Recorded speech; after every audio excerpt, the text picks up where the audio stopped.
दोस्तों एक बार फिर हमारे चैनल फिजिक्स पाओ में आपका बहुत बहुत स्वागत है।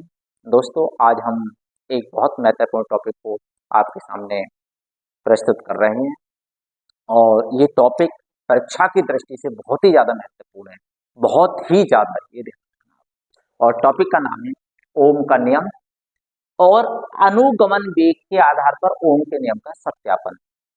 ठीक है, ये हमारा टॉपिक है। तो पहले हम लोग बात करते हैं ओम के नियम पर। ओम का नियम, ओम्स लॉ।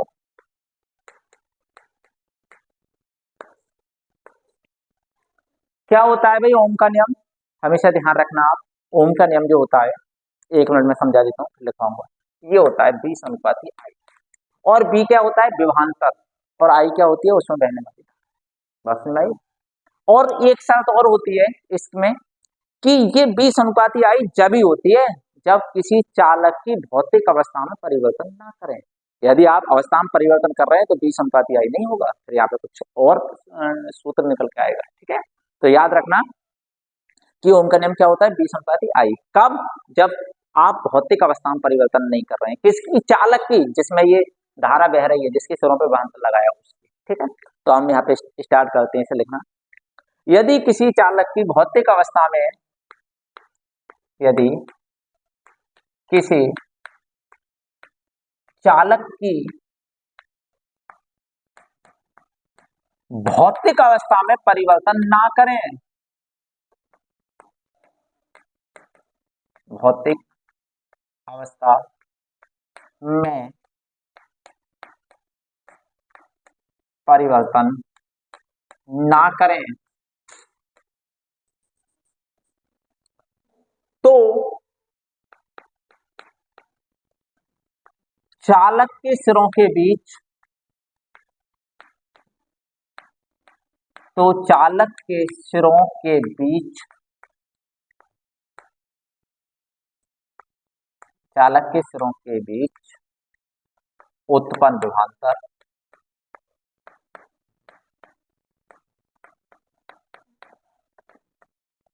विभवांतर को हम लिख रहे हैं बी, विभवांतर बी, उसमें बहने वाली, बहने वाली धारा, और धारा का मतलब है वैद्युत धारा से अच्छा, धारा आई के समानुपाती होता है,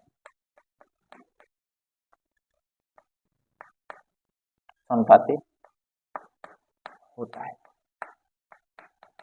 फिर बोलो मेरे साथ एक बार, इस नियम अनुसार चाहो तो एक बात लिख देना, यदि किसी चालक की भौतिक अवस्था में परिवर्तन ना करें तो चालक के सिरों के बीच उत्पन्न विभवांतर, उसमें बहने वाली धारा आई के क्या होता है? समानुपाती। और भौतिक अवस्था का मतलब क्या होता है? मोटी मोटी बात बता देते हैं। भौतिक अवस्था का मतलब होता है ताप, दाब और आयतन से। यदि किसी चीज का आपने ताप चेंज नहीं करा या आयतन चेंज नहीं करा या दाब चेंज नहीं करा तो हम ये कह सकते हैं कि साहब उसकी भौतिक अवस्था में परिवर्तन नहीं किया। ठीक है, इसके अलावा भी कुछ और फैक्टर होते हैं तो हम इन तीनों से मान लेते हैं। ठीक है, तो बात समझ में आ गई? नई लाइन से लिख देते हैं हम, अर्थात, अर्थात को आई लिख देते हैं, डेट इज बी समानुपाती क्या लिख दें? आई। ठीक, जब समानुपाती का चिन्ह हटाते हैं तो कोई कांस्टेंट लगाते हैं तो बी बराबर क्या लिख देंगे हम? आर आई। जहां आर क्या चीज है? जहां आर एक समानुपाती नियतांक है,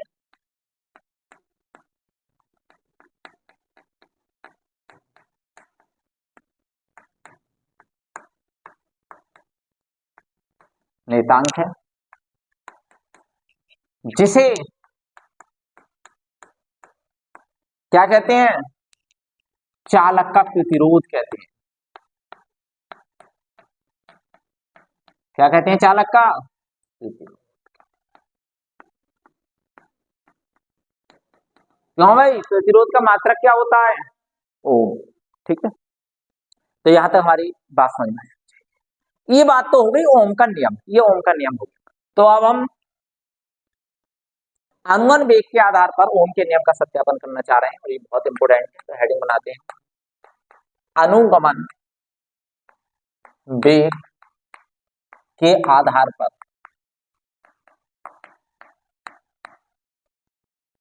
किसकी बात कर रहे हैं हम? अनुगण वेग के आधार पर ओम के नियम का सत्यापन।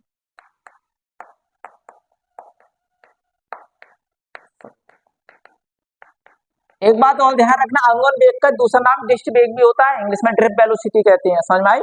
और अनुगण वेग की जो अभिधारणा आई वो कहां से आई? मुक्त इलेक्ट्रॉन मॉडल के आधार पर। किसके आधार पर? मुक्त electron model, free electron theory के आधार पर, मुक्त इलेक्ट्रॉन मॉडल या मुक्त इलेक्ट्रॉन सिद्धांत के आधार पर। तो कभी कभी ऐसा भी क्वेश्चन आ जाता है कि मुक्त इलेक्ट्रॉन के सिद्धांत पर ओम के नियम का निगमन करें, तो अभी आपको यही करना है, ध्यान रखना। अच्छा, जब आप नोट्स बनाए तो उसमें ये बात लिखते हैं। इसमें ये भी आ सकता है कि मुक्त इलेक्ट्रॉन के आधार पर, या चलो मैं लिख ही देता हूं, या मुक्त इलेक्ट्रॉन सिद्धांत पर या मॉडल पर, मुक्त इलेक्ट्रॉन सिद्धांत पर, सिद्धांत के आधार पर ओम के नियम का सत्यापन।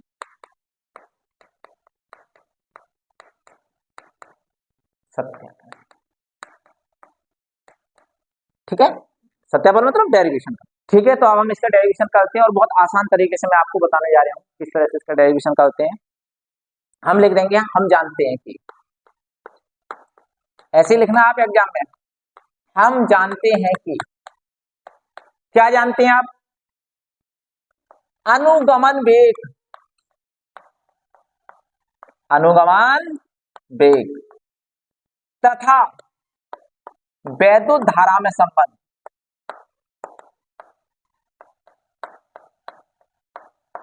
ये दो चीज जानते हैं।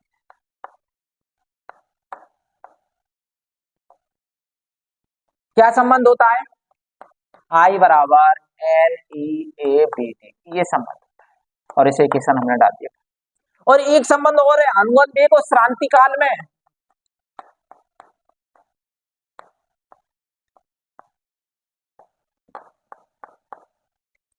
तथा श्रांति काल में, रिलैक्सेशन टाइम,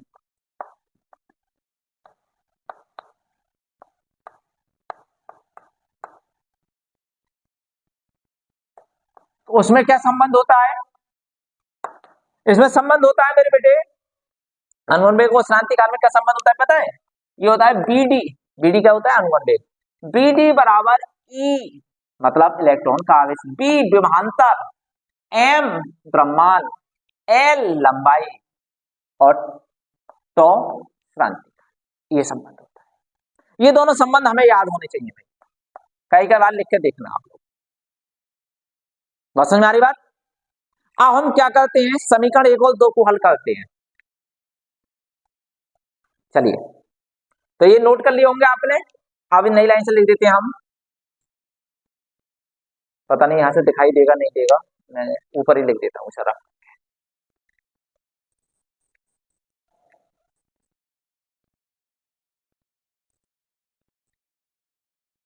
ठीक, अब हम बात करते हैं, हम क्या कहते हैं, हम ये कहते हैं समीकरण 1 में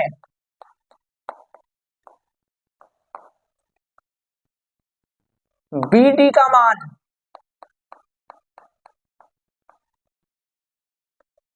समीकरण 2 से रखने पर, समीकरण 2 से उठाओ और BD का मान रख दो, 2 से रखने पर, समीकरण 1 में BD का मान समीकरण 2 से रखने रखियो भैया। तो क्या आएगा? I बराबर NeABD का मान लगा, EB टॉ अपॉन ml। ऐसे सही करके लिखो, I बराबर NE² AB टॉ अपॉन ml। इसे और अच्छी तरीके से लिखें, अच्छी तरीके से मतलब हमें B के बराबर ले जाना है। तो क्या करेंगे कि ये पूरी चीज इधर पहुंचा दे, तो क्या आ जाएगा, ये ml जो चीज अपॉन में है वो ऊपर पहुंच जाएगी, ml I बन गया, और ये B को छोड़कर सब चीज इसके अपॉन में आ जाएगी। तो ये क्या आ गई भैया, NE² AB, B नहीं लानी है, तो बराबर क्या बचाएगा, B। समझो, ये ml इधर पहुंच जाएगा, N² NE² A टॉ, ये अपॉन में। या इसे और अच्छी तरीके से लिखें, तो हम लोग ऐसे भी लिख सकते हैं भैया, और एक लाइन बढ़ा देते हैं, बी बराबर M L N E square A टॉ इंटू, ये जो टर्म है ये पूरी टर्म कांस्टेंट हो जाती है। और कब होती है, तो एक लाइन लिख दो, यदि चालक की भौतिक अवस्था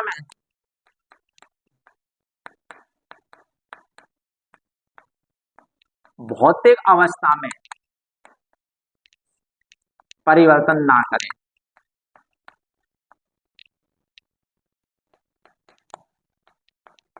तो क्या हो जाएगा, तो ये M L upon N E square A टॉ ये पूरा कांस्टेंट हो जाएगा, और किसके बराबर हो जाएगा, आर के बराबर। और ये अपने आप में कौन होएगा, ये आर कांस्टेंट होएगा। समझ में आई, बात क्लियर हुई है। इसकी वैल्यू इसमें लगा देना लाइन से, क्या हो जाएगा ये बी बराबर आर। और यही किसका नियम है, यही ओम का।